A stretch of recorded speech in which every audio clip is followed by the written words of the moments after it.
الحمدللہ، اللہ تعالیٰ کا لاکھ لاکھ شکر ہے کہ مالک الملک نے اپنی یاد کی توفیق اور موقع عطا فرمایا۔ لاکھوں اور کروڑوں درود حضرت محمد مصطفیٰ صلی اللہ علیہ وآلہ وسلم پر، جن کے طفیل مالک الملک نے یہ مہربانی عطا فرمائی۔ سامعین کرام، اللہ تعالیٰ نے قرآن پاک میں ارشاد فرمایا، اعوذ باللہ من الشیطان الرجیم، بسم اللہ الرحمن الرحیم۔ اور جب بیزار ہو جائیں گے وہ لوگ جن کی فرما برداری کرتے تھے، اور وہ لوگ جو فرما برداری کرتے تھے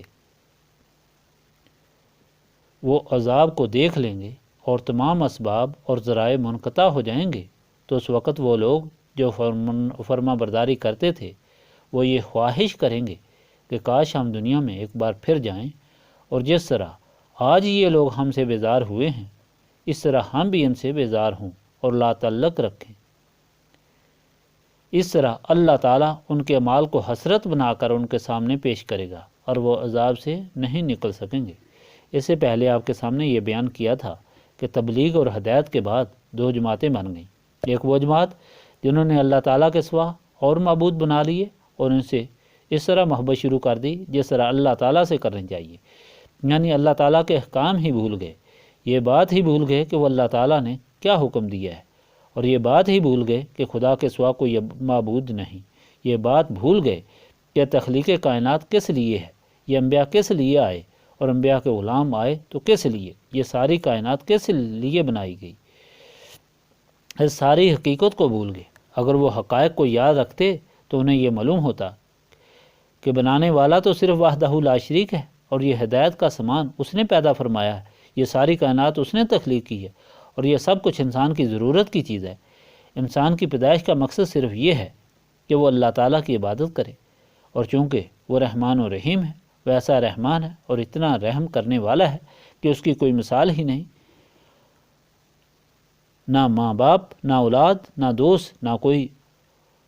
اور، کیونکہ کوئی مہربانی کرتا ہے وہ اس لیے کرتا ہے کہ یا تو اس پر کوئی احسان ہوتا ہے یا اس کی کوئی خدمت ہوتی ہے، لیکن مالک الملک کی مہربانی جو ہے وہ کسی احسان اور کسی خدمت کے بغیر ہے۔ انسان کی پیدائش سے پہلے ہی اس نے مہربانی کر کے سامان بنائے، جس کی مثال اس سے پہلے اللہ تعالیٰ نے دی کہ زمین و آسمان کی تخلیق اور جو کچھ اس میں ہے، جس کی مثال ہرگز نہیں بن سکتی، جس کو کوئی پیدا نہیں کر سکتا، یہ سب کچھ اس نے انسان کی بہبود و انسان کی خدمت کے لیے پیدا کیا۔ یہ اتنا بڑا احسان ہے کہ جس سے یہ ثابت ہو جاتا ہے کہ جسے اللہ تعالیٰ عقل دے، جس کی عقل روشن ہو، وہ انسان یہ بات سمجھ جاتا ہے کہ یہ اسی وحدہ لا شریک اور رحمان و رحیم کی مہربانی ہے جس کے سوا کوئی معبود نہیں۔ یہ جماعت جس کا ذکر کر رہا ہوں، جس کا اللہ تعالیٰ نے ذکر فرمایا اور پہلے آپ کے سامنے بیان بھی کیا گیا، چونکہ ان کی عقل نفسانی خواہشات اور شیطان کی وجہ سے پردوں میں لپٹ جاتی ہے، ان کے دل و دماغ سیاہ ہو جاتے ہیں اور ان پر مہریں لگ جاتی ہیں، اس لیے جو چیز سامنے دیکھتے ہیں اسے نہیں دیکھ سکتے، جو سنتے ہیں اسے سمجھ نہیں سکتے، اور اس طرح جتنی نشانیاں جو کھلی کتاب کی طرح ہیں، جو خدا کی وحدانیت کا درس دے رہی ہیں، ان کو دیکھتے ہوئے بھی ان کو سمجھے نہیں، بجائے اس کے کہ اس مالک الملک کے ساتھ جس نے بغیر کسی احسان اور خدمت کے یہ سارا کرم اور یہ ساری مہربانی فرمائی، ان سے محبت شروع کر دیتے ہیں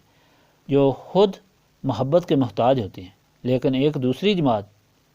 جو ہے وہ ایسی جماعت ہے جو ہدایت یافتہ ہے، اور وہ ہدایت یافتہ اس لیے ہے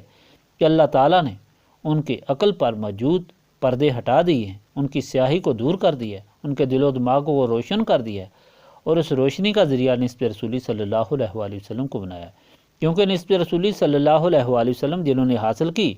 نبی پاک صلی اللہ علیہ وآلہ وسلم کی غلامی جنہوں نے حاصل کی، اس نسبت سے ان کے دل و دماغ روشن ہو گئے۔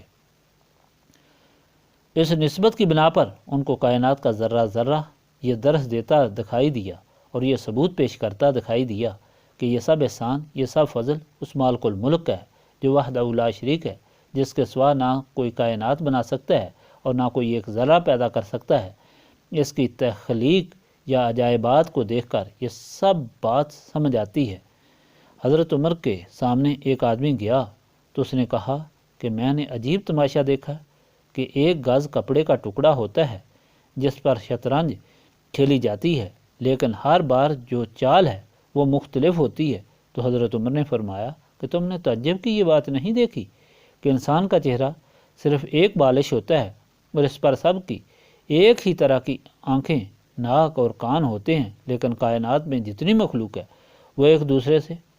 مختلف شکل والی ہے، کوئی بھی ایک دوسرے سے ملتی نہیں۔ یہ کمالات کس کے ہیں؟ اس طرح تمہاری توجہ نہیں گئی؟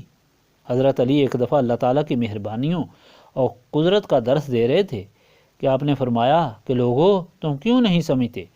اور اپنی عقل سے کام نہیں لیتے کہ وہ کیسا مالک اور خالق ہے جس نے چربی کو دیکھنے کی طاقت عطا فرما دی، ہڈی کو سننے کی طاقت عطا فرما دی، اور جس نے گوشت کو بولنے کی طاقت عطا فرما دی۔ لیکن یہ ساری سمجھ صرف ان لوگوں کو آتی ہے کہ جن کے دل و دماغ روشن ہوتے ہیں، اور وہ روشنی نسبت رسولی صلی اللہ علیہ وآلہ وسلم سے حاصل ہوتی ہے۔ یہ بالکل سچ ہے اور صحیح ہے کہ دنیا میں جو محبتیں ہیں ان میں سب سے بڑی محبت اولاد اور والدین کی ہے۔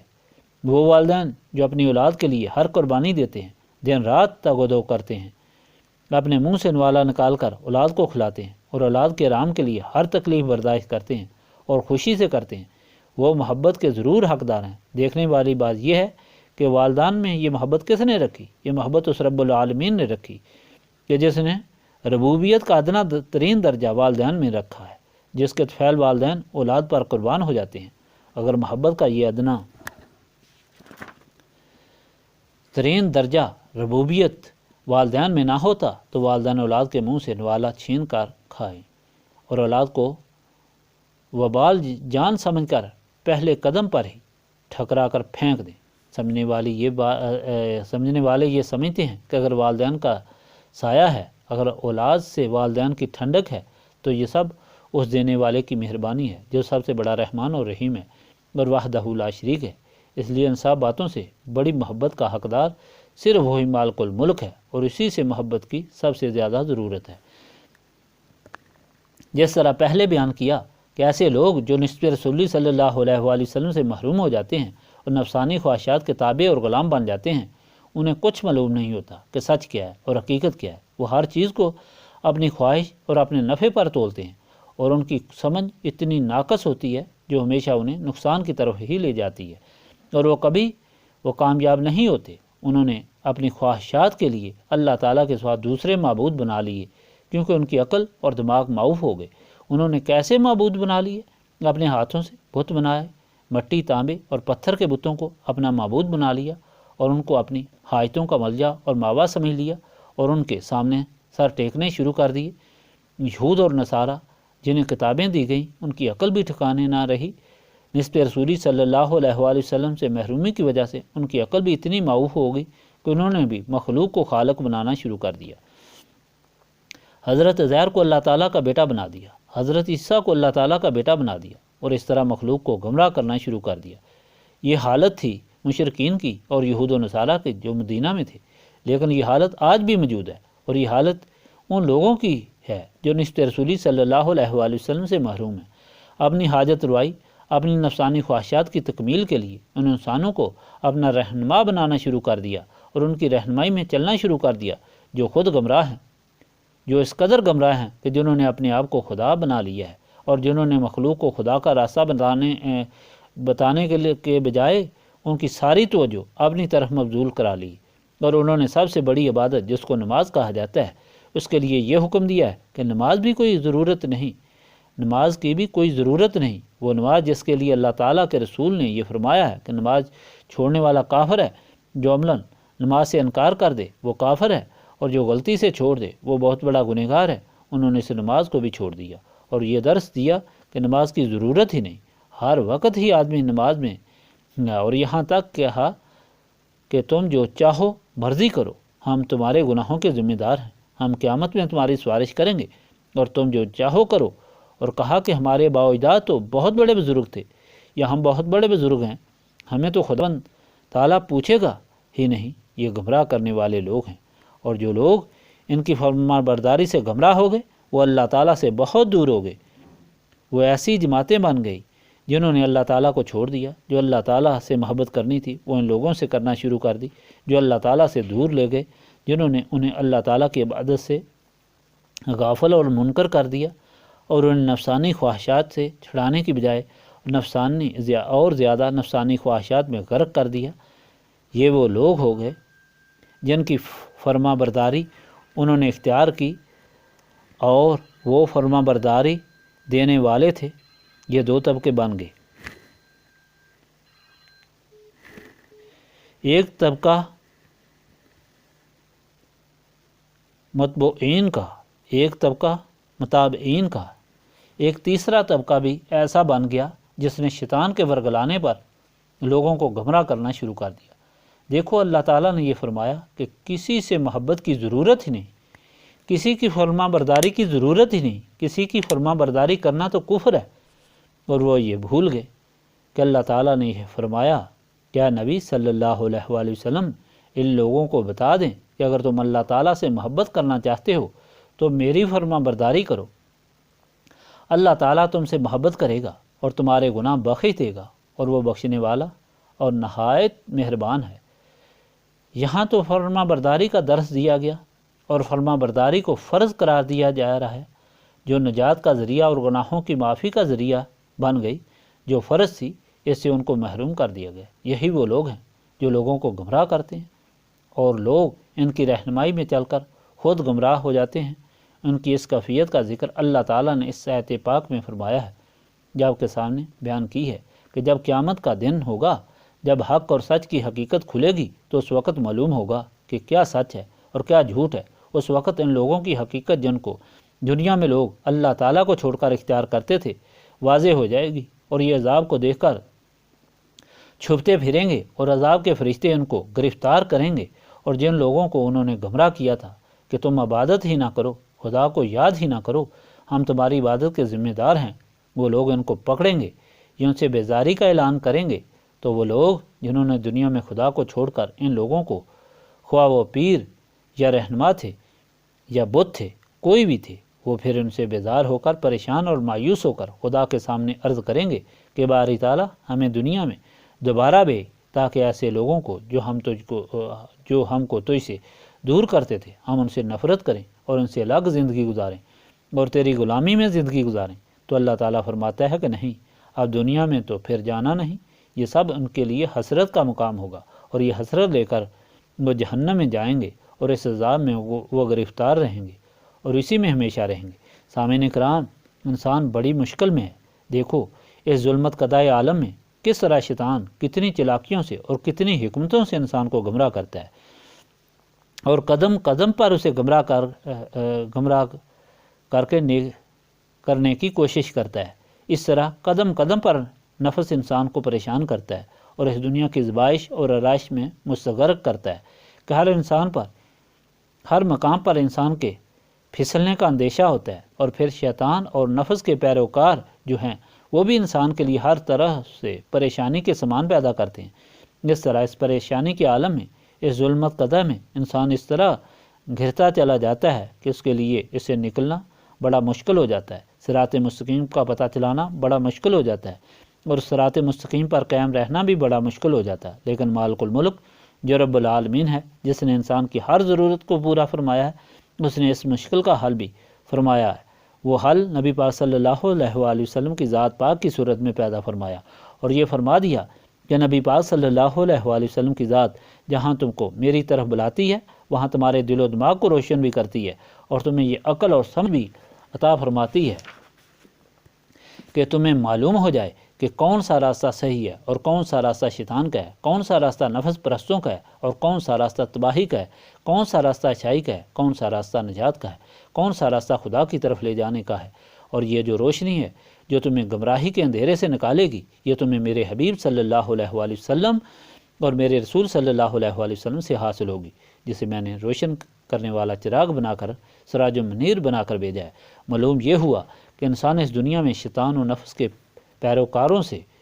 بچنا چاہتا ہے تو اس کے لیے اس بات کی ضرورت ہے کہ وہ اپنے دل و دماغ میں ایسی روشنی حاصل کرے جس سے ہر چیز کی حقیقت اس کے سامنے کھل جائے، ہر چیز کی ضرورت اسے معلوم ہو جائے، وہ سارے پردے جو شیطان اور نفس کی وجہ سے آنکھوں کے سامنے ہوتے ہیں وہ ہٹ جائیں، وہ دور ہو جائیں، اور اسے ہر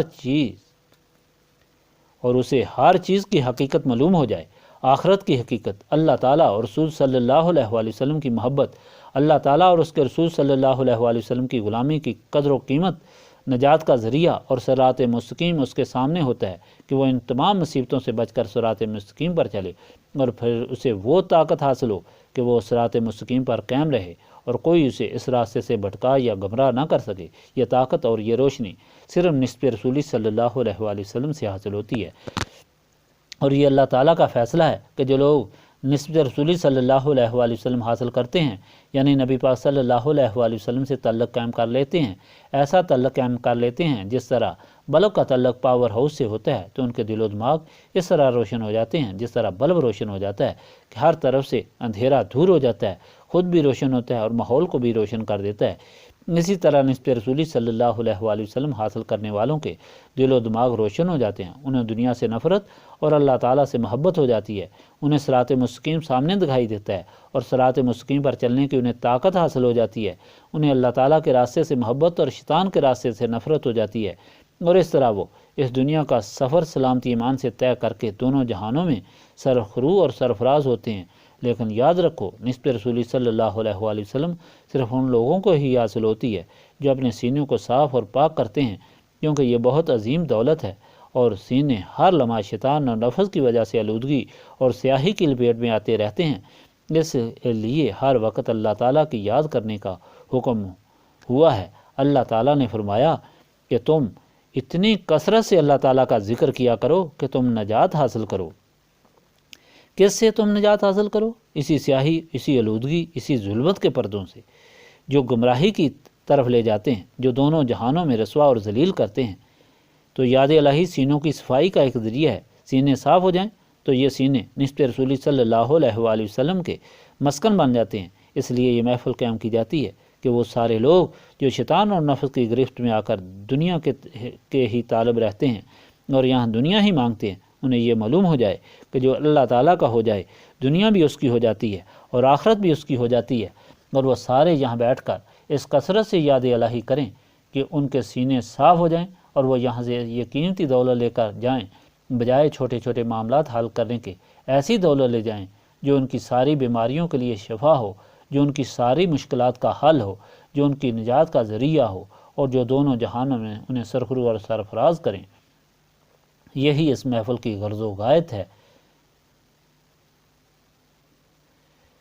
اسی لیے اس محفل میں اس شوق و محبت اور عاجزی سے اللہ تعالیٰ کی طرف متوجہ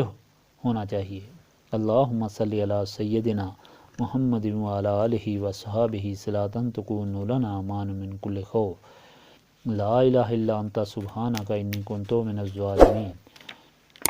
استغفر اللہ العظیم الذی لا الہ الا هو الحی القیوم واتوب الیہ، استغفر اللہ العظیم الذی لا الہ الا هو الحی القیوم واتوب الیہ، استغفر اللہ العظیم الذی لا الہ الا هو الحی القیوم واتوب الیہ، ربنا تقبل منا انک انت السمیع العلیم وتب علینا انک انت التواب الرحیم۔